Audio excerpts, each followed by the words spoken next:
Okay, our very first speaker is Mr. Luis Rodriguez from FHWA. He's going to present today on Everyday Count for Payment Preservation Initiatives, when, where, and how. Good afternoon, and thank you, Ernest, for the very brief introduction. You probably have seen in the agenda that I was originally scheduled to speak about performance measures and asset management plans. Those are a couple of rules that we're in Federal Highway still working on them. Due to a presidential executive order, those rules are right now on the frozen mode, right, Jim? So we won't be able to share with you some of the details of those rules until they become active or in the process of being implemented. That hopefully that may happen sometime at the end of next month. Okay, so for the time being, we'll basically concentrate on speaking about everyday counts, the round 4, and specifically the Payment Preservation Initiative that is part of that effort. Everyday counts has been around for quite a bit, for about 8 years, and this is our 4th round. And in this case, in particular, payment preservation was included as one of the 11 initiatives that are part of this round. This round started last year and is ongoing as we speak, and it will continue for several years until all the initiatives that are part of this effort are implemented with the help of many of the states that are present in this conference this week. My presentation will take you through an overview of everyday counts, explain to you what happens during the summits that we present and offer throughout the country, some of the initiatives that are discussed and presented during those summits, and then I will transfer or move on to explain the Payment Preservation Initiative in particular. And as you can see here on the slide, we had decided to break it down in 2 different areas, basically. One that will be covering the when and where you use payment preservation, and the other aspect is the how you construct payment preservation activities or treatments that have quality construction and quality of materials. And obviously, there's some challenges involved with each one of them, and some of the next steps that we are working on to hopefully implement this initiative throughout the country. Everyday Counts, as I mentioned, started almost 8 years ago, and it was trying to identify technologies that are easy to deploy, that will be value added to the states that use them, and to reduce the time and the cost of developing projects that are related to those technologies. In addition to that, the intention is to improve safety, reduce congestion, and improve the environment as we implement those technologies. EDC rounds typically take about a 2-year cycle.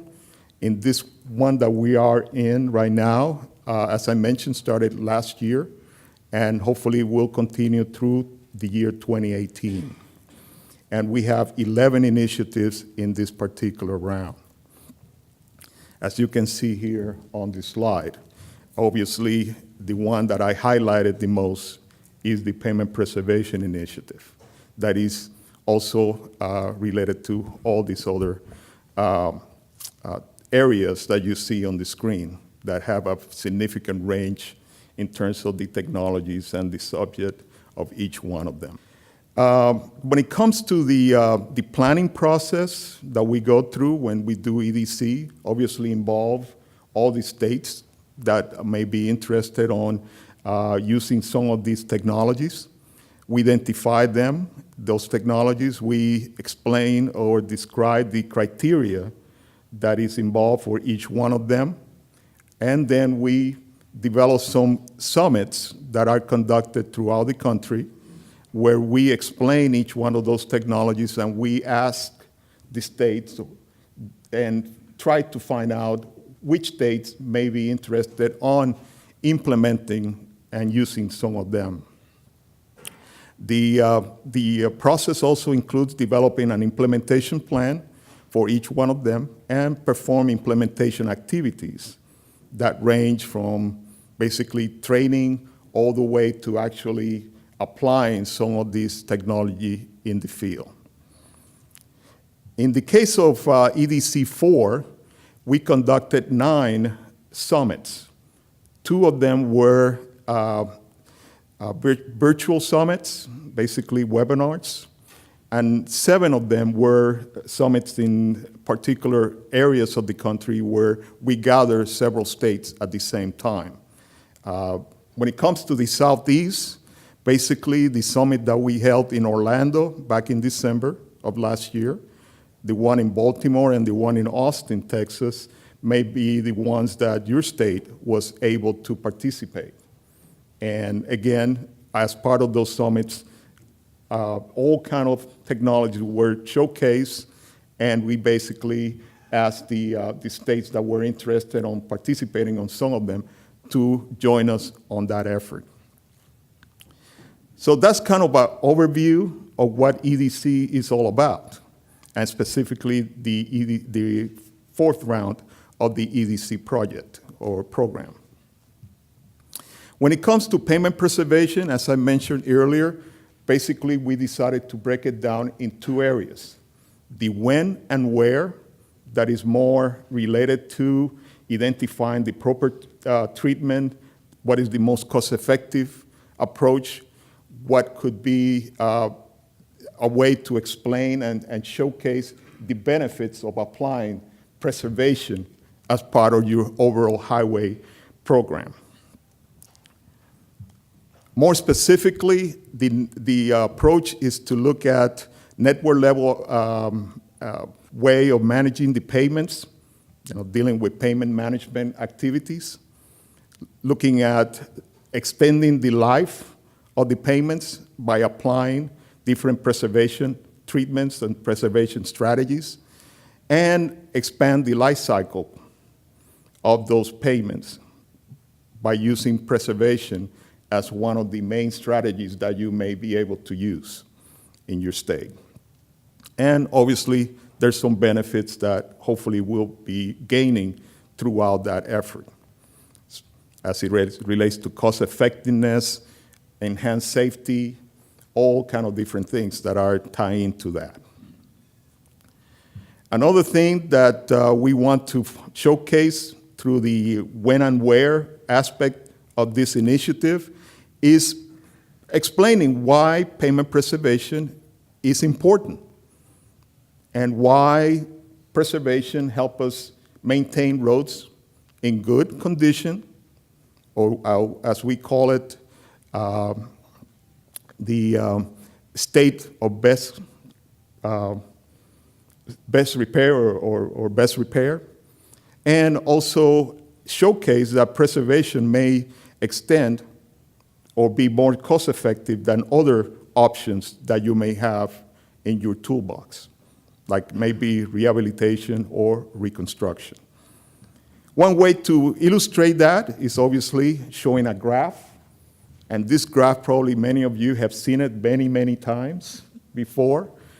But again, shows that obviously the sooner you address your needs on a payment in terms of the condition of those payments, the less expensive that repair may be. And as you can see, the longer you wait to repair them, the most costly those repairs may be. When it comes to performance, you can see also this graph that, again, is one of those graphs that we have used many, many times before, where we can show that the payment preservation strategy may help us to maintain our roads in better condition compared to other strategies, such as major rehabilitation or basically do nothing to the roads. So again, those are the kind of things that we're trying to promote and illustrate and educate the public and the states about as it relates to the when and where for payment preservation. When it comes to the implementation products that we hope to get out of this effort, there's a series of guides that we intend to develop, analysis tools, training, some type of communication plan that, again, educate the public and the states about the benefits of preservation, strategic guidance, and metrics that helps us identify what factors impact pavement preservation or the selection of pavement preservation treatments in the field when you are comparing preservation versus other strategies. One of the products that we already have is a workbook that was updated and presented during the summits that I mentioned earlier. Also, we developed an implementation plan that is available online, and I will show you a link where you can go and see the implementation plan and download it if you would like to have a copy of it. Also, we look at the vision of expanding the use of network-level lifecycle planning, and that has a connection to some of these rules that I mentioned earlier that we are developing as it relates to performance measures and asset management plans. And one of the key criteria that are included in the asset management plan rule is related to life cycle planning. So again, there's a connection there between what we're trying to do with EDC 4 as it relates to payment preservation and some of the things that we're doing related to regulations. That, to this day, I don't know if we'll be out or not, but we'll be there one of these days. Okay, so how many states are involved with this effort, in particular, the when and where? You can see on this map, almost the entire Southeast is involved, one way or the other, on the where and where for EDC 4 payment preservation. But as you can see, there's some states that are still haven't responded, but they are involved with the other aspect of the payment preservation initiative related to the how. So don't think that because your color is not the right one on this map, it will be changed when we talk about the how. Okay? If you would like some more information about this implementation of the when and where EDC for payment preservation, this is the list of members of the implementation team. And let's see, do we have somebody from this region? Mr. Hall from Maryland. Is Maryland? No, that's not in our region, I'm sorry. Northeast. Yeah, that would be the Northeast. And New Mexico is also in the West. Yeah, so nobody from this, but don't feel bad. When we talk about the how, we'll see a lot of folks from the Southeast included in that list.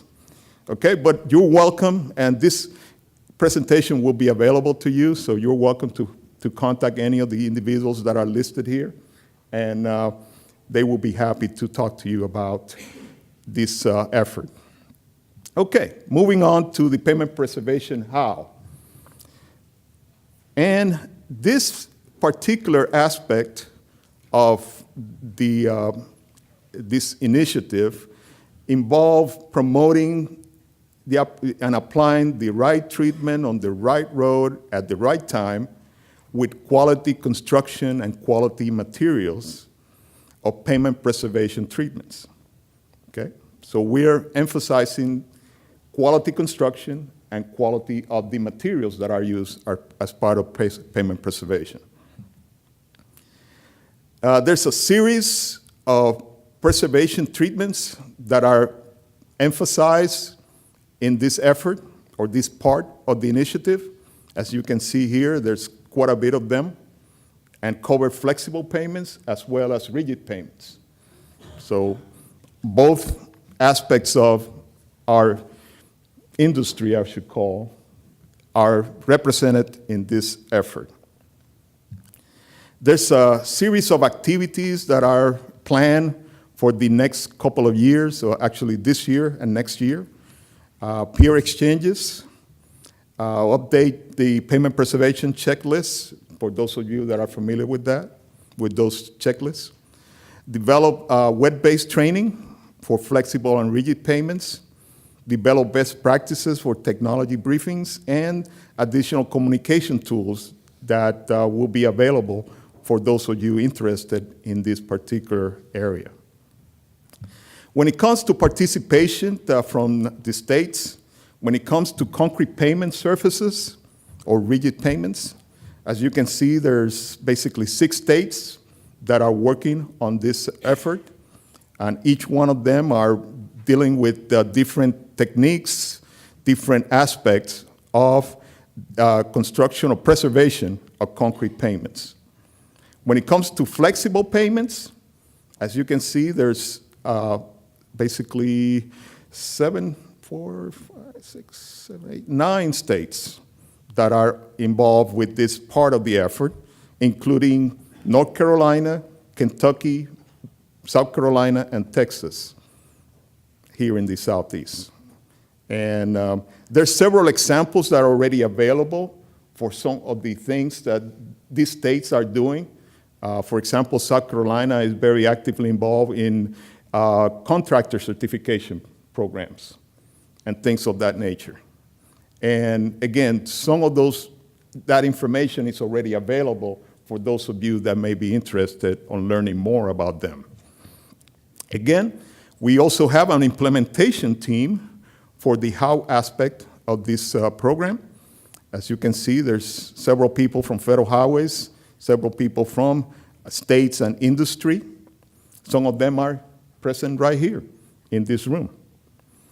One little change that have happened recently, Mr. Brian Cawley, that used to lead some of our efforts from headquarters, he had moved to the state of Wyoming to be the division administrator for Federal Highways in Wyoming. So he's no longer involved with our project, but instead of Brian, we have Ms. Connie Yu as his replacement, and the contact information for Connie is presented here on these slides and will be available for you. Moving on to challenges, obviously every effort that we try to do is not perfect, and we don't mean to be perfect, but we try our best to do as good of a job possible to improve the effectiveness of these initiatives. Obviously, when it comes to preservation over the years, we have always, fight like Mark mentioned earlier, shifting from a worst first strategy and doing, something better than that. Also, the availability of contractors, the construction practices, having good candidates for pavement preservation, quality of, or quantifying the benefits of these treatments and strategies are important, and we are working towards identifying ways of documenting and showcasing those benefits. Other things that we are trying to do is, work with different regions of the country, how well we can work together to be more consistent across the country and identify projects that will be beneficial to all of you. And allocate funding that will be also helpful to the effort.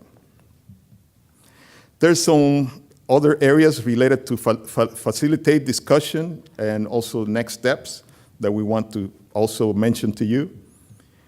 One of them is facilitating discussion that may answer some of the questions that are here listed on this slide, and project and develop tools that will help us describe and illustrate the benefits of preservation in general. One example of those tools are videos. And unfortunately, I was trying to show this video to you, but the system doesn't quite work with me on this. So the only thing I can provide you is, and this video is actually from the state of Ohio, where they developed a 2-minute video that help you explain or help them explain the benefits of preservation and why they do preservation in their system, in their highway system.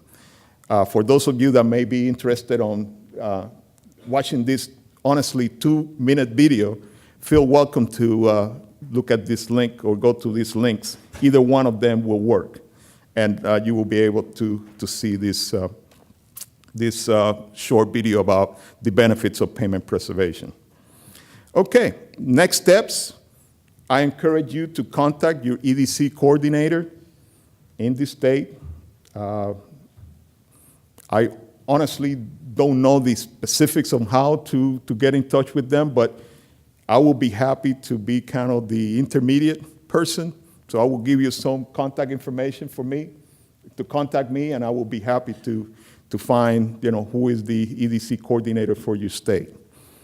In addition, there's a website that we have that explains all the things that are related to the implementation plan, some of the products that we are developing, some of the initiatives that we're trying to accomplish through this program or this initiative. And you can go to this website and basically do that. So again, the goal is to get good roads, and those roads to be vital to the economic and preserving the substantial investments that have been made in this system of highways that we have in this country. So with that, thank you, and again, that's my contact information. If you would like to get in touch with me, you're welcome to do so. I will be here until Thursday, so also you are welcome to approach me, and I will be more than happy to chat with you about anything that has to do with EDC 4. Thank you so much. We're going to open the floor for questions.